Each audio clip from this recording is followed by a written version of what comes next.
Good afternoon. We shall begin with today's part under chelation topic.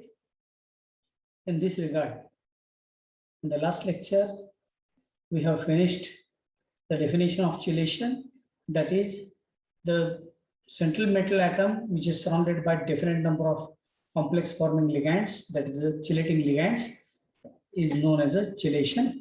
In this regard, we have also defined the important terms, that is a ligand. Ligand is nothing but it is an electron-rich species capable of donating electrons to the central place atom. We have also defined, we have also distinguished the metal chelate and metal complex, and we also completed what are the structural requirements of chelation. In this regard, I would like to mention particularly that 5-membered ring, that is a 5-membered heterocyclic ring, that is most essential in the stable chelate formation. Also, the size of metal and charge on metal, that should be also high. The type of bonding should be covalent, coordinate, or it is a combination of both. So these are some important points that we have already covered during our last lecture. Today, we are going to study the classification in brief, because so many books, they have given different types of classification for this classification of chelating type of reagents. But the classification that we are going to study today is very simple to understand, provided you listen very attentively and carefully. Chelating agents can be classified into different ways. First way of classification of chelating agents is that the total number of the donor groups which are present. Sometimes the total number of donor groups may be 2. Then the type of chelating agent is known as a bidentate. If 3 donating groups are there, that is known as a tridentate. And if 4 donating groups are there, then it is known as a quadridentate. So this is the first type of classification, that is based on the total number of donor groups, either 2, 3, or 4. The entire credit of classification of the chelating agents that goes to H. Dial, who have made a major contribution in the classification. So you should remember the name of this person, H. Dial, D-I-E-H-L, because MCQ based question may be asked that for the classification of chelating type of reagent, dash is responsible. You must give the answer as H. Dial is the correct answer for this. Now, first type that we have studied, that depends upon the total number of donor groups.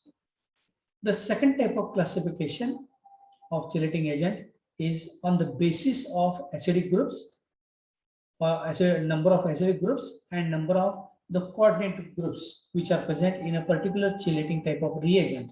So these are the two major classes depending upon the number of donor groups and depending upon the number of acidic and coordinating group. These are the two different types of classification. But I'm more interested in the second type, that is on the basis of number of acidic and coordinating group. There can also be 3 different subtypes.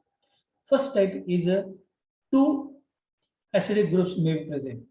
Second, 2 coordinating groups may be there. And third type, 1 acidic and 1 coordinating group may be present. I would like to give you certain examples which enable you for the better understanding of this classification. Let us see how this structure appears.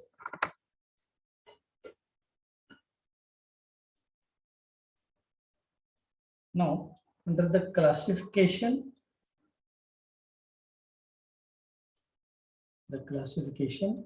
of chelating agents,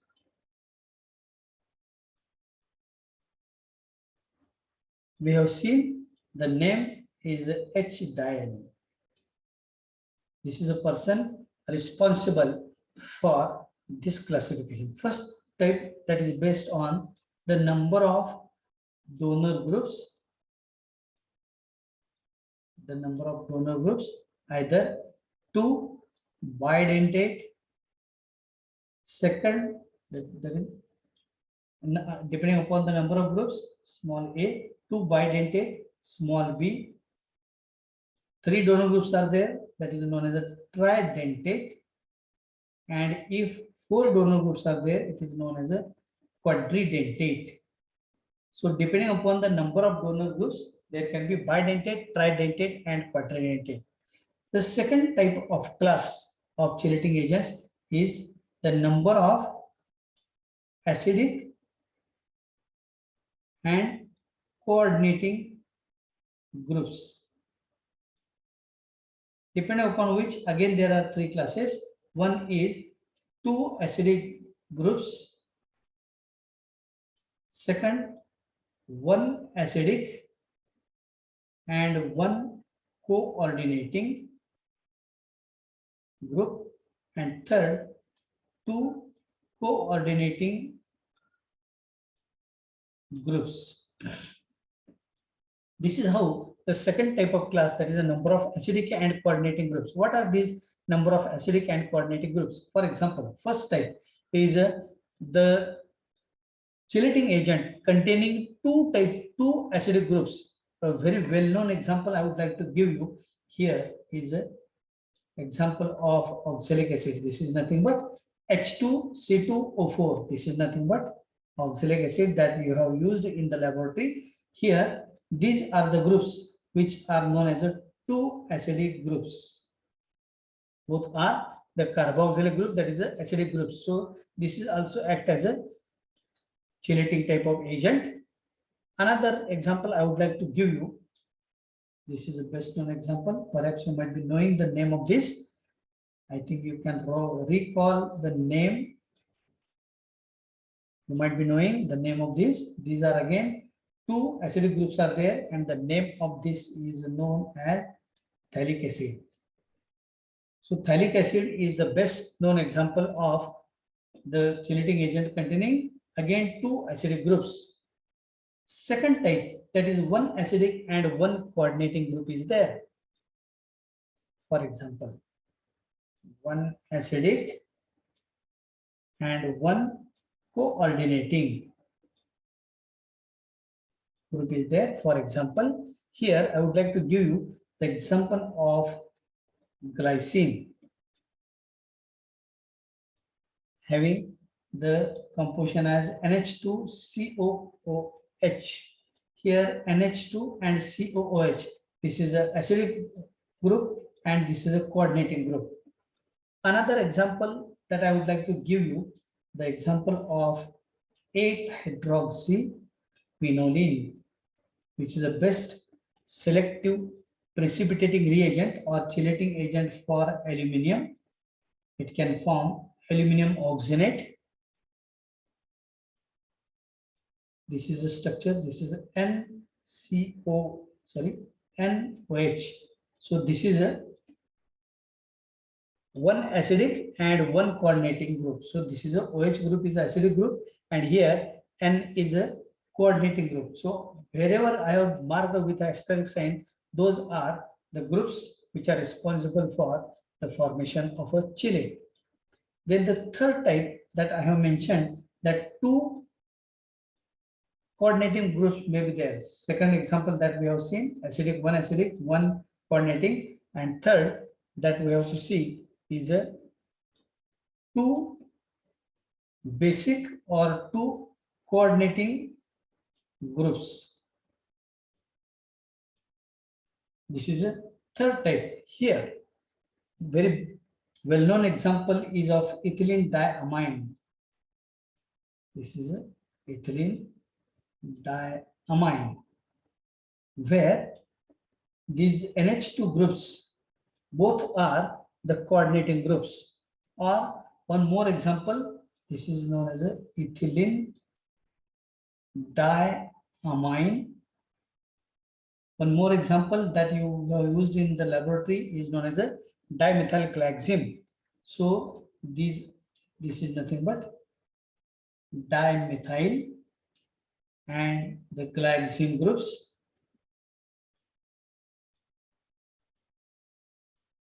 This is a structure for dimethylglycine, which is selective reagent for nickel, and this is selective reagent for aluminum, that is 8-hydroxyquinoline. So this is how we have classified broadly the chelating agents into two broad classes depending upon the number of donor groups, 2 donor groups, 3 donor groups, and 4 donor groups. And second class is a number of acidic and coordinating, that is the basic groups. There may be 2 acidic groups, for example, oxalic acid having 2 acidic groups, phthalic acid 2 acidic groups. Second class is a 1 acidic, 1 coordinating. So here 1 acidic and 1 coordinating group. Example is a glycine, and another example is a 8-hydroxyquinoline, where 1 acidic and 1 coordinating group is there. And third type that we have seen is a 2 coordinating or basic group. The example is ethylene, diamine, and dimethylglycine. So this is how the classification of chelating agents that is made depending upon all these parameters, and the whole credit that goes to the scientist named as H. Dial. Now, the concluding part of this chelation topic, as the topic is very, very small topic, the last part that I'm going to deal is the applications of these chelating type of reagents or chelating reagents. In this regard, we are going to study the applications with regard to EDTA and dimethylglycine, because majority times these are the reagents which are used in industry as well as in laboratory as a reagent.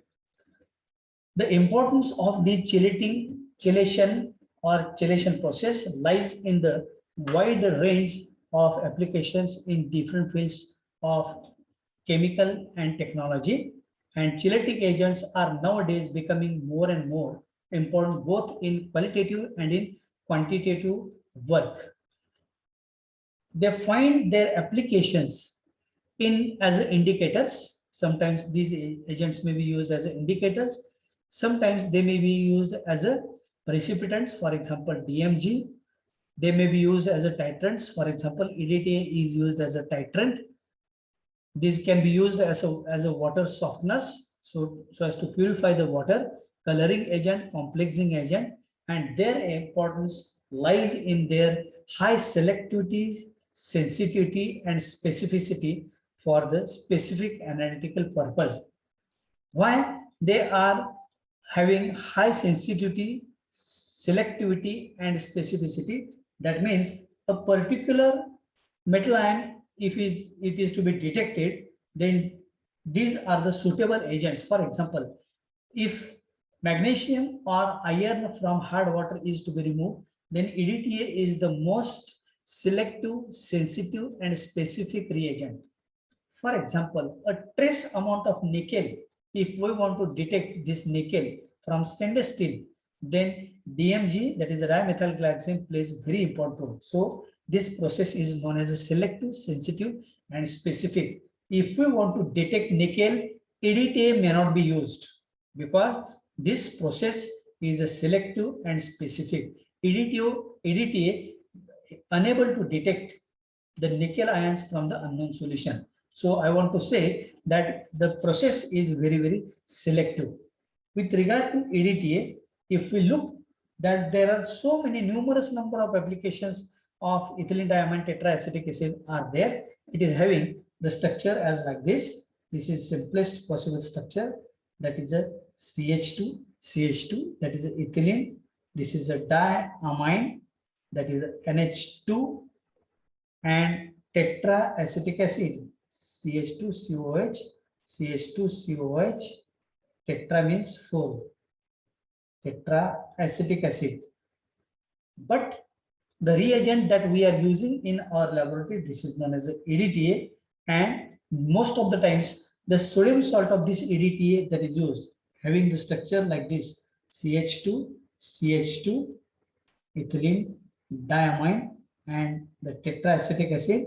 And here the H plus ions are replaced by sodium ions. So CH2COONA, CH2COONA, CH2COONA, and CH2COONA. This is known as a sodium or it is also known as a disodium salt of EDTA. In India, we normally call this reagent as ethylene diamine tetraacetic acid, but the same reagent is named in different countries by different names. Just now we have seen that EDTA name that we call in India. It is also named as sequestering in America. It is also known as a sequestering. It is also known as sequesterol in England. So in England, it is named by a different name, that is sequesterol. It is also named in Russia as a Trinol B. So in Russia, it is named as a Trilon B. It is also known as Idernal in Germany. So in Germany, it is named as a Idernal. It is also named as a complex zone 3 in Switzerland. It is also named as a Versin in Czechoslovakia.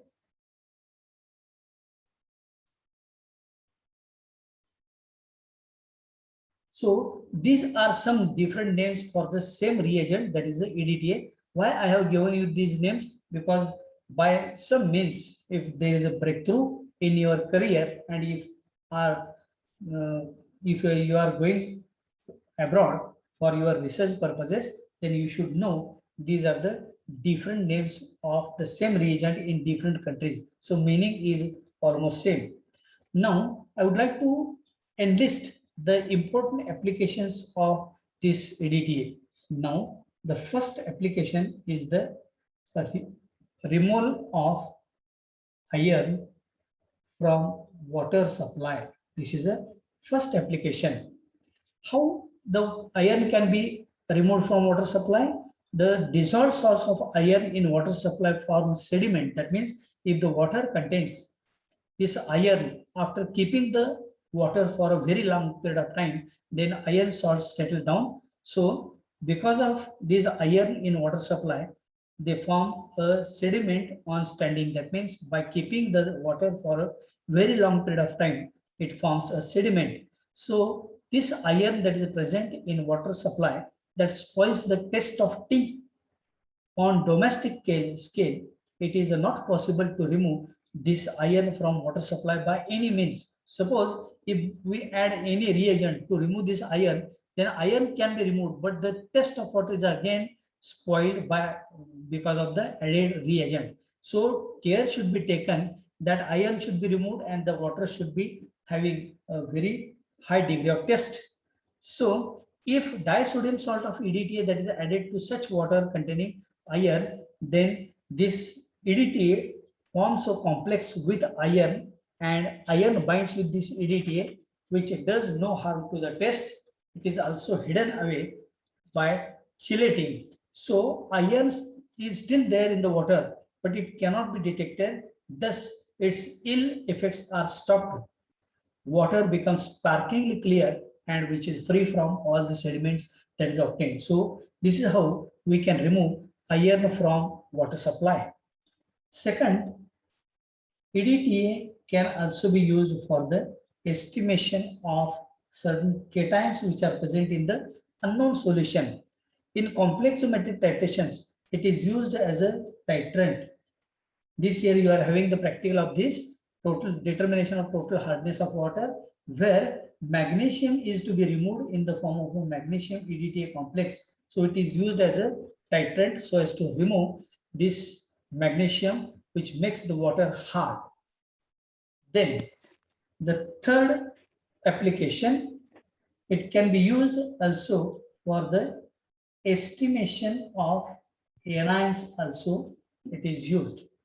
So for the estimation of anions which are present in an unknown solution, this EDTA plays a very important role. So it is again used as a titrant in the removal of anions from or the estimation of anions from the unknown solution.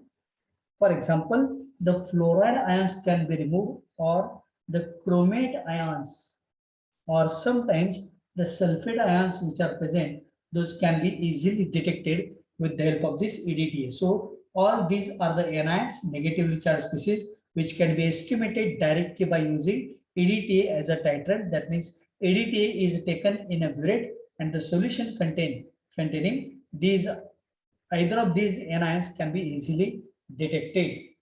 One very important application of EDTA is nowadays used is a food preservation. Nowadays, preservation of food by taking all possible precautions, and the test should not be disturbed, for which this EDTA plays a very important role. We know that it is our common observation that cut apples become brown in color, as we know. Fats and oils become rancid. Orange juice loses its flavor on keeping for a very long period of time and on standing. Green vegetables, vitamin C gets spoiled as the traces of metal, those are present in them.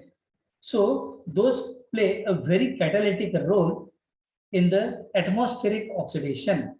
So the addition of EDTA in either of these food atoms that prevents or that forms the complex with the metals which are present in all such substances and prevents their damage, and it also improves the keeping qualities. It also improves the keeping qualities of these food materials.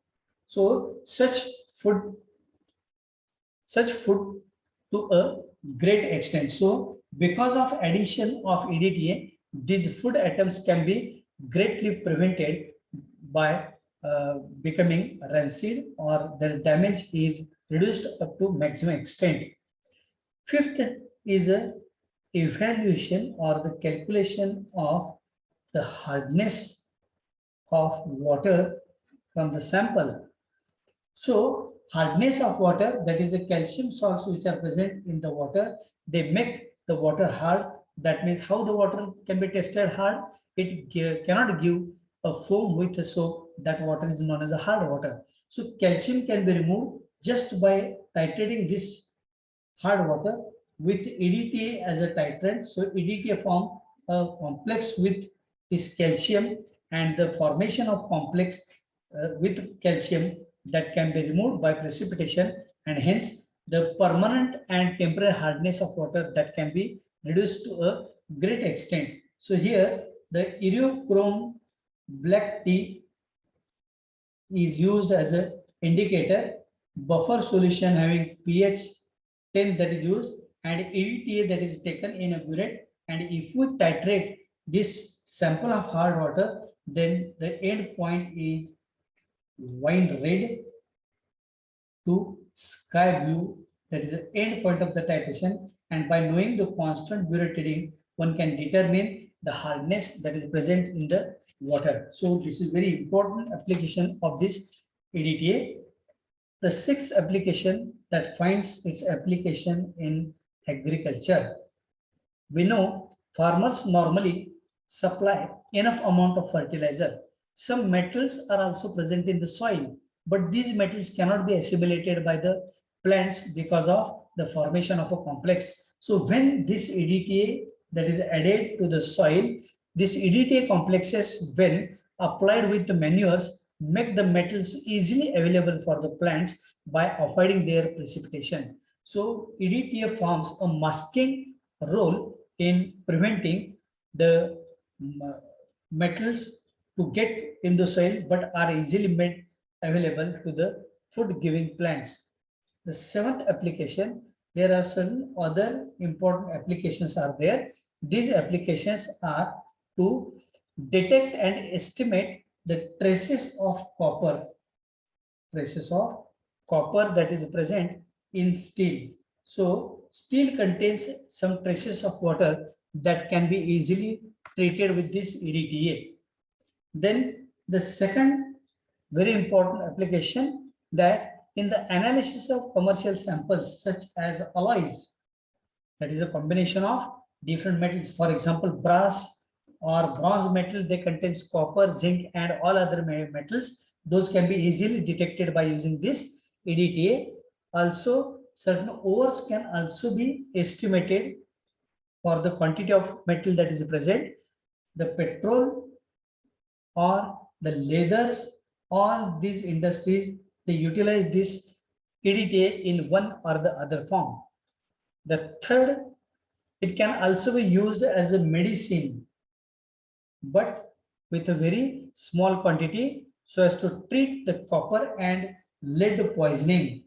So as to detect the poisoning of lead and copper in a human body, this EDTA is used as a medicine. Also, it can be used for the removal of the radioactive metals which are present.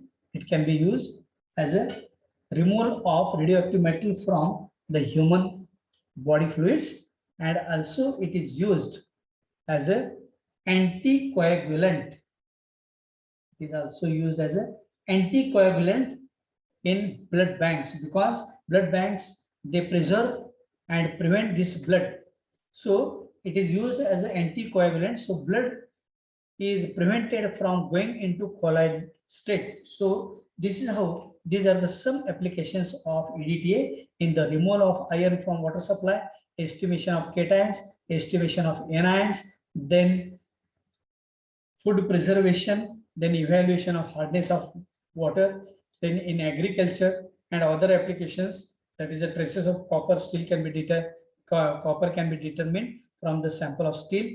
It can be used so as to detect the alloys, ores, petrol, leather industries. It can also be used as a medicine. It can also be used as a to remove radioactive metals which are present in human fluid, and it is also used by blood banks as an anticoagulating agent. So these are the applications of this EDTA. Then I would like to mention some applications of dimethylglycine. So dimethylglycine, it can be used.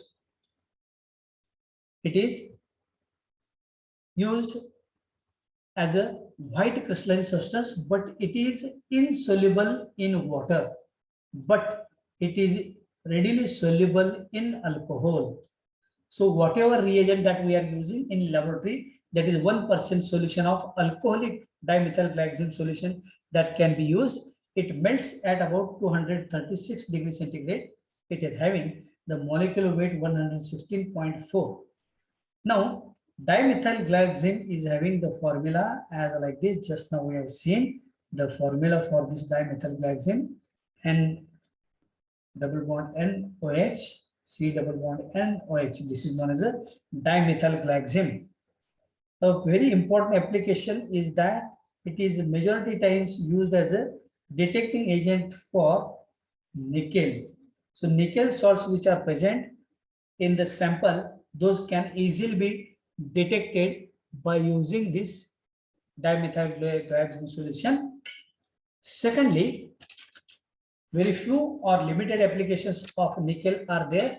Secondly, it is also used as a spot test reagent in a spot test analysis. How it can be used? Say for example, a piece of filter paper is taken, the solution containing trace amount of nickel that is taken on this filter paper, and the solution of alcoholic solution of dimethylglycine that is also applied. So at this junction, a rose red color that is obtained, which indicates the presence of nickel. So this is how it can be used as a spot test reagent.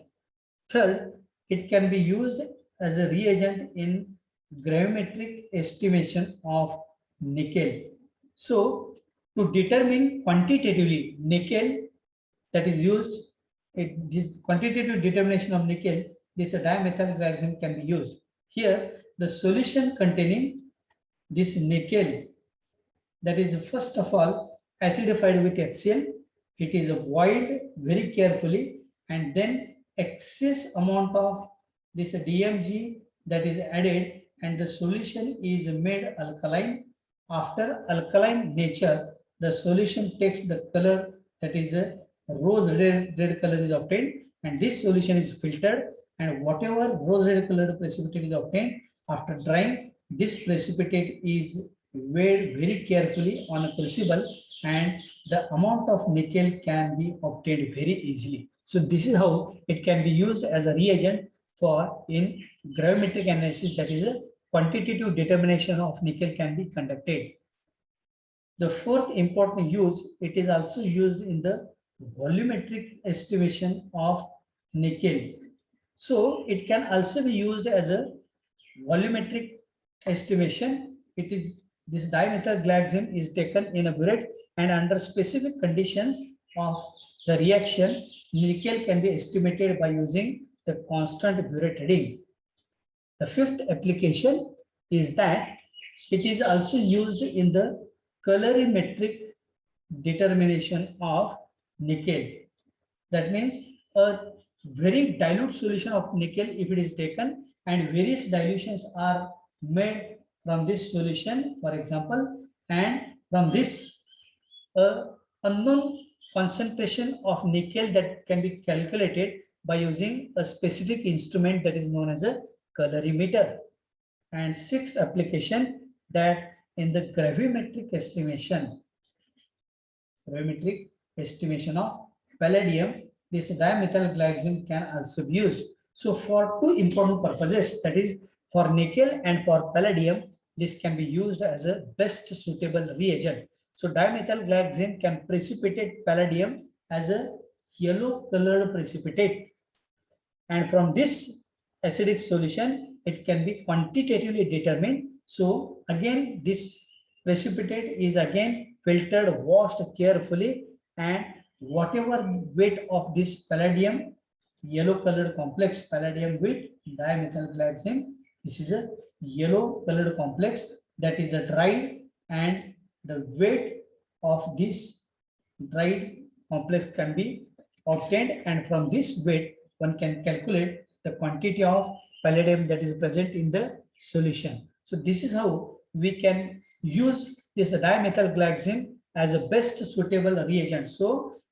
dimethylglyaxime, which is insoluble in water, it can be soluble in only alcohol. So alcoholic solution is used in every case. It is used as a detection for nickel. It can also be used as a spot test reagent. It can also be used in the gravimetric estimation, that is quantitative determination of nickel can be carried out. It can also be used as a volumetric estimation of nickel. It can also be used in the colorimetric determination of nickel.